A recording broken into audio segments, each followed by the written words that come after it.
All right. First up, we're going to have Lamar Slay. Lamar is a very good friend of mine, known him forever. First met him when I was hired as the Director of Security at Fellowship Church. It was Ed Young's church in Grapevine area. We were running around 6,000 people a weekend. And we grew together for 3 years till we got to about 20,000 people a weekend. Lamar was head of the head ushers, so I got to use him as my guinea pig most of the time. And he got to be in charge of all the guest services, the parkers, greeters, everybody. Lamar has been on the staff of Saddleback Church, Rick Warren's church, and he was on the staff of Fellowship. He now heads a group called Partners in Church Consulting, where they do a lot of different growth strategies and guest services, training, a lot of other things. So, Lamar, come on up. And I'll hand it over to him. I'm going to stay down here if that's okay with you all. Everybody can be happy with that. It's a real honor to be here. First thing they teach you in seminary is what's up and what's down on a music stand. I wasn't a music major, so I didn't figure that one out. I am very excited about your being here and your being involved. As Chuck said, we had the privilege of kind of using each other as guinea pigs at Fellowship Church. I can't tell you how important what you all do is in the whole makeup of church. My dad was a Southern Baptist pastor. Largest church he ever pastored was about 200 on Easter.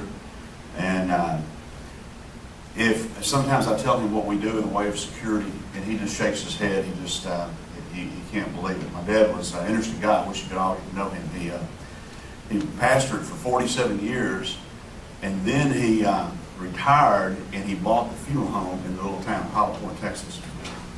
And the church went through either a split or they started a mission. It just depends on who you talk to. There were definitely two churches in that little town after this event. And the mother church came back and asked my dad, they said, would you come back and be our minister, our preacher? We just need to heal, and you can keep the funeral home. We don't care if you do that, but we need you to come help us get through this. So for 3 years, my dad was the minister and the mortician in this little town. And I told him, that's just not right. It's a conflict of interest. If I'm in a hospital and I'm sick, I don't want the mortician coming to visit me. He said the church was about as dead as his funeral crowd, so it didn't really matter. If you have your Bibles, just to kind of get us started today, I want you to, if you will, to open them to 1 Chronicles 9, and I'm just going to read a couple of verses there. If you've got it, if your Bible's in your briefcase, don't dig it out. Just let me read this to you. This is talking about the chronology of the Old Testament people, of God's people. And it gets to a group that are called gatekeepers. They were the keepers of the gate. And here's what it says. It says I'm not going to read the whole passage there, but starting in verse 24, it says, the gatekeepers were on the four sides, the east, the west, the north, the south. Their brothers in their villages had to come from time to time and share their duties for 7-day periods. They got relief. But the four principal gatekeepers, who were Levites, were entrusted with the responsibility for the rooms and the treasures. And when you really think about what you do as security at a church, you're responsible for the rooms and for the treasures. And most people don't realize how important it is for your guest services. Now, when I talk about guest services, I'm talking about your parkers, your greeters, your ushers, whatever teams you have, and every church is different. That group of people to work hand in hand with your security force. And let me just give you an example. When that young couple drives up on the parking lot on Sunday morning, and they get out of the car, no one on that campus really knows what's been going on in that family. They don't know that that little wife may have been praying for that guy for months to come to church, until finally he's there. And he gets out of the car, the parking team is there, gets in the building, the greeters are there, the ushers, the people that help them find where their 4-year-old goes. They go into the worship service. They hear the music. They hear the pastor. And then it's decision time. And what most folks don't realize is that every one of those teams are a link in a chain that can result in that person coming to Christ. They don't realize that if that chain breaks down anywhere, the end result can be that that person does not understand, does not hear, does not respond.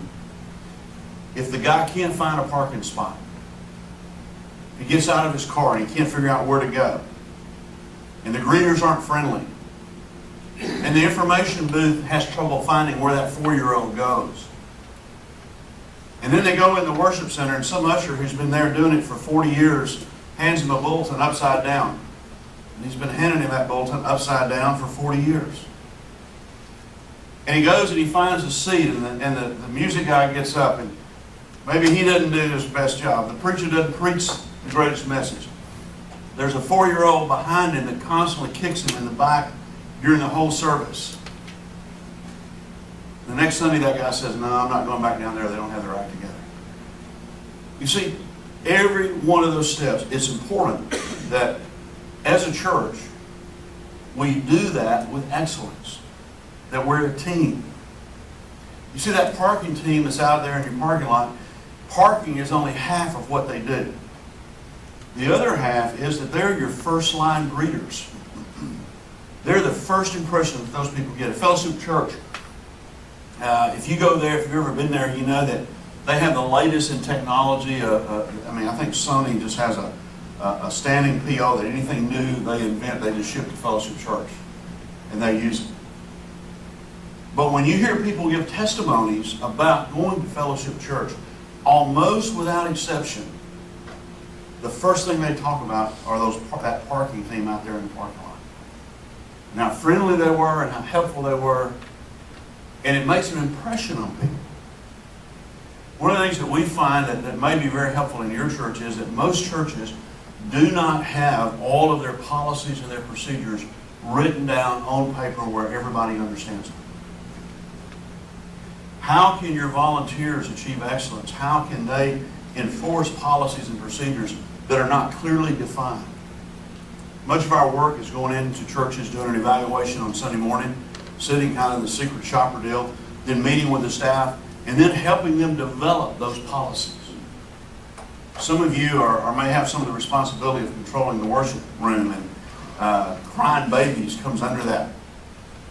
Some of you may have a military background, and you may have been in some tough situations, but boy, there's nothing tougher than going down and telling mama she got to leave because her baby's crying, if mama don't want to leave. Part of that issue is, again, we don't have those policies clearly defined. But let me ask you a question.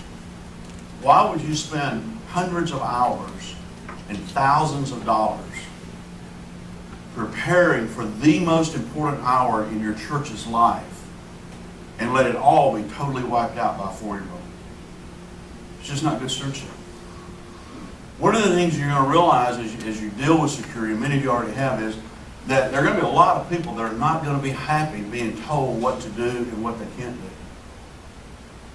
And you probably haven't run into anyone like that, but we ran into a few people like that. One time we had a father that was really unhappy, and Chuck and I were in a pretty quick trot to get there to try to diffuse the situation, and the guy was angry, and I said, "Chuck," he said, "Now whatever you do, Lamar, don't touch the guy." He said, "You can't touch him." I said, "Okay, Chuck, you don't have to worry about that." I said, "What I need you to do is to not let him touch me." And he said, "Okay, I can do that." And then a minute, he said, "Well, I may have to let him hit you once before I can do anything." I said, "Great, Chuck, you got a lot of help." If those policies and procedures are not clear, it's very difficult to enforce them. And you're going to have some people that are going to be unhappy. And if you make rules for your worship room that you're not going to allow, in our church, we don't allow anyone under the age of 6 to sit in front of our cross aisle. It's about a third of the way down. We make babies sit in the back, so if we have to get them out, we can get them out. And the first time you let someone break that rule, you've lost all credibility to enforce the rule with anyone. At fellowship on 3 different occasions, I had to get an officer to go with me to make a mother leave with a child under 3 in front of the cross out there. And if you're not willing to do that, then don't institute the rule. Because when you've got a parent over here that is willing to live by the rule, and they see a parent over here go by the usher, and they don't enforce the rule, you lost credibility.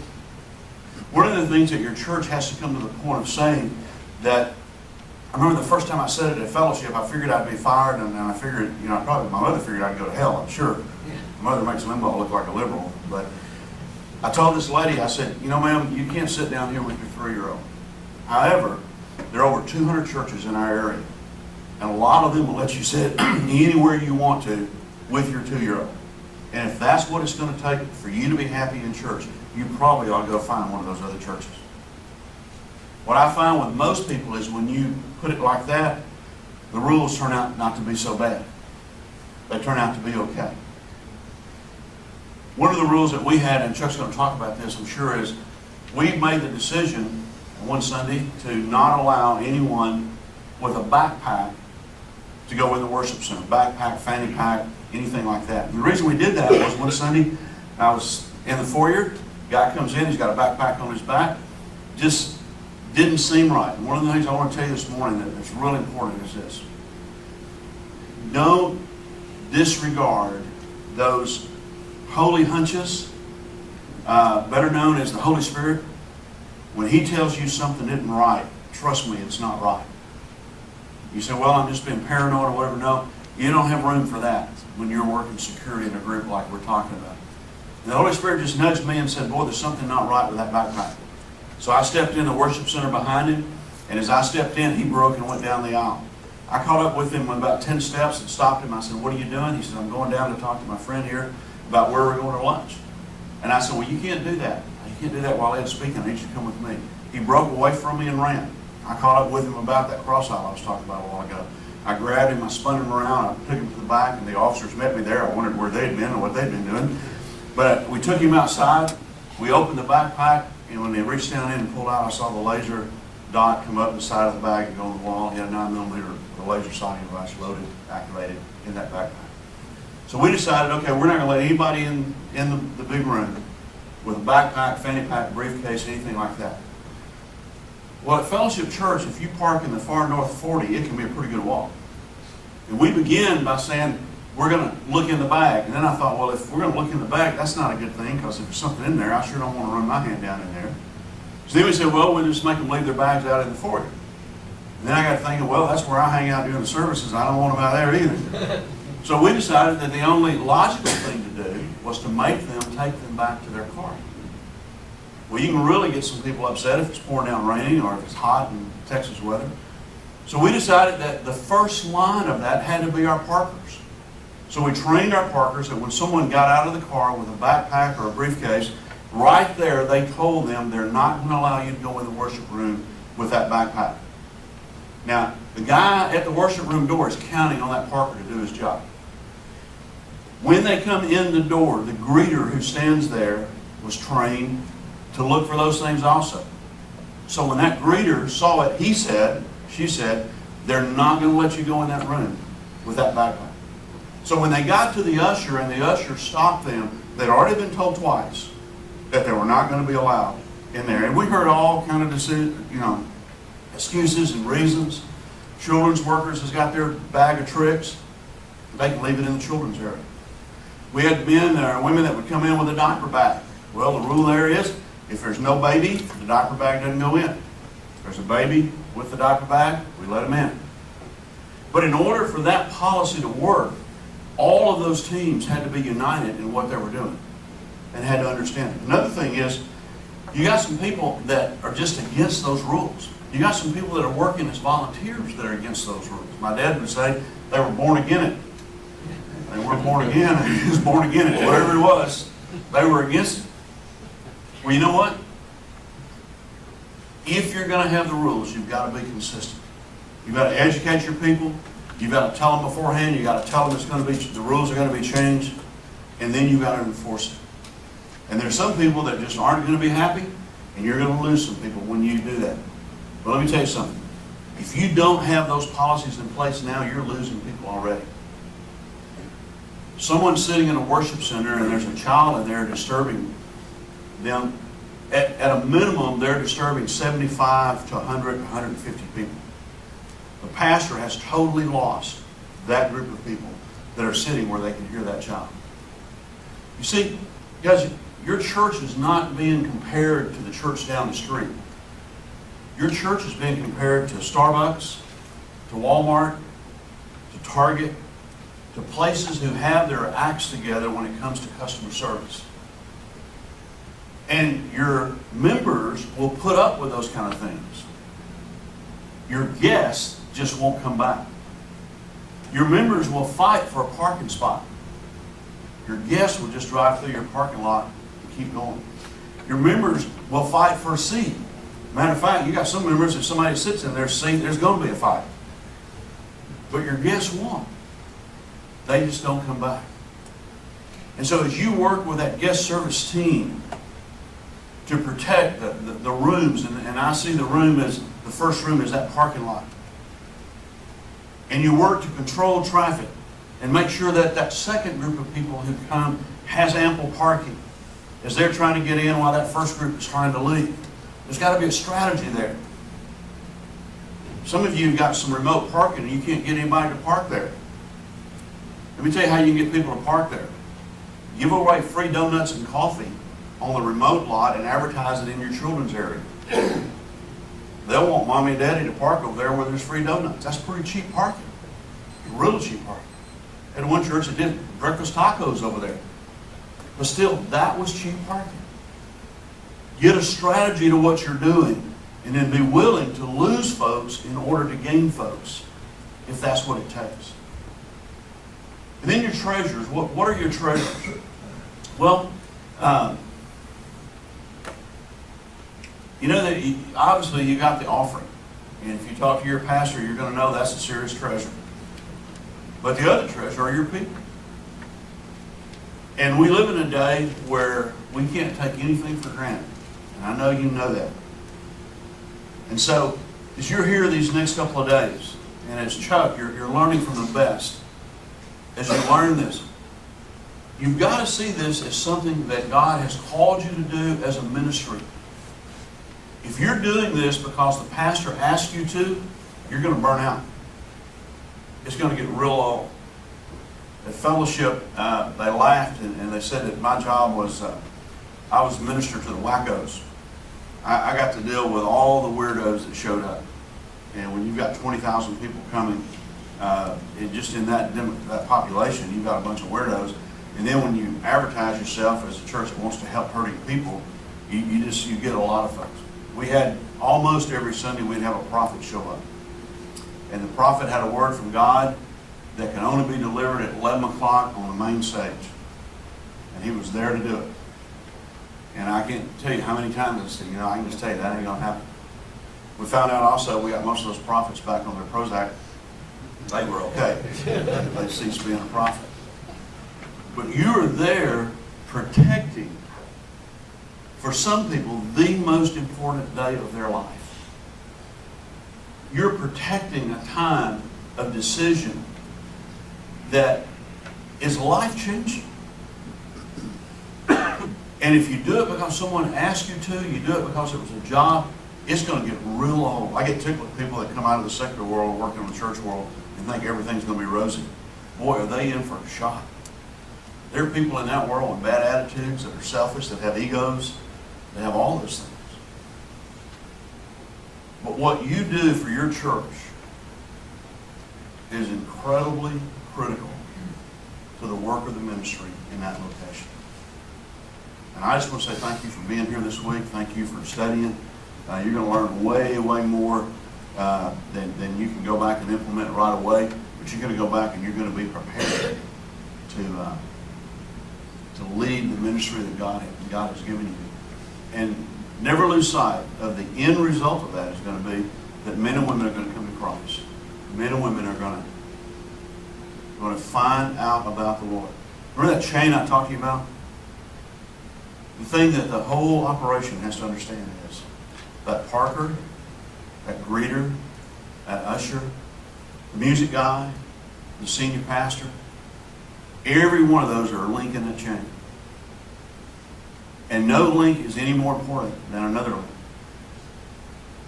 And if the guy has a bad experience in the parking lot and doesn't come back, or if the preacher lays an egg on that Sunday and he doesn't hear the gospel, any way you look at it, the result is the chain's broken and that person doesn't come to Christ.